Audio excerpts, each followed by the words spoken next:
Hello my dear students, so in today's video we are going to study the second part of your CPC subject. So CPC is segregated into three parts. First is the constitution, which we have studied in the previous videos, and the second part is the professional ethics, and third one is the cyber crime law, which we will be studying in the further videos. So in today's video we are going to start with the professional ethics, and the chapter says scope and aims of engineering ethics. So all people in this world face dilemmas every day, either in personal life or professional life. It's really difficult for us to take the decision. So dilemma in decision making may be due to personal choices, or more importantly due to morality about some issues. So in order to bring about a sense of values among human beings, and especially among technical personnel, ethics in general and engineering ethics in particular is taught as a part of curriculum. So this is certainly an attempt to temper the ambitions of future engineers and managers and inculcate in them a sense of live and let live, which is the essence of peace living in this world. So firstly, what is a ethics? Ethics is a moral principles that govern a person's behavior or the conducting of an activity. It's a branch of knowledge that deals with moral principles. So, ethics is broadly and simply a study of how our decisions affect other people, and it is also the study of people's rights and duties and of the rules that people apply in making decision. In the more simpler terms, it is just having an understanding between what is good and what is bad and taking a proper decision. That is what is called as a ethics, and it's really very important that every human being has to inculcate and develop a proper code of ethics and conduct in their day-to-day life. Then, what is a professional ethics?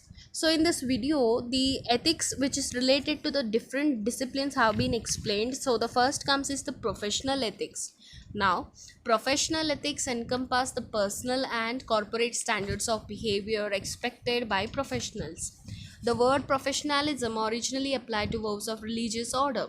So here it is a set of standard adopted by professionals in their roles as acting professionals. So when a person enters into their professional life, whether it might be a doctor, teacher, scientist, engineers, engineering ethics has been explained again even more in a broad this perspective in this video. So talking about the professional, yes, about the various professional people who enter into their workplace and the work life, they are very much dedicated, and they have to be dedicated when they are following the professional ethics by following the proper standard rules and regulations of their professional life. That is what is meant by the term professional ethics. The next is personal ethics. Personal ethics is one's own ethical commitments when dealing with everyone else. Personal ethics is strongly influenced by early home or religious training and often modified by later personal reflection. So your personal ethics is developed by your own personal life, that is, you develop by your own self, whether it might be from your early home learning or from some religious learning. So here it is how you develop a principle within your life, that is a principle for yourself, by understanding and making a proper good decision. So, the next is business ethics. Business ethics refers to the moral practices concerned with running a business. In other words, business ethics attempts to apply general moral principles to business activities in order to resolve or clarify the moral issues which typically arises in the business. So business ethics is really very important when a person is conducting a business, so that he can follow the rules and regulation in a proper way and make a good decision, so that it won't affect even the society or the business in a bad aspect. And in fact, it should be like a contribution towards the society and also his business. That is what the business ethics says. Then the next is engineering ethics. Now this is again very important for you all because it is of your own discipline.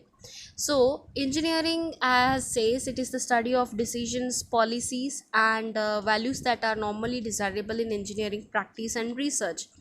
In other words, engineering ethics consists of the responsibilities and rights that ought to be endorsed by those engaged in engineering, and also of desirable ideals and personal commitments of all engineers. So engineering ethics is nothing but widely accepted codes and standards of conduct by engineering organization. So these are the different types of ethics which is explained in your professional ethics part. that is depended on the different disciplines. And I hope you all have understood the each type of ethics. So that is what the content of this today's video is. So see you all soon in the next video with the new part of the professional ethics. Till then, have a nice day. Thank you.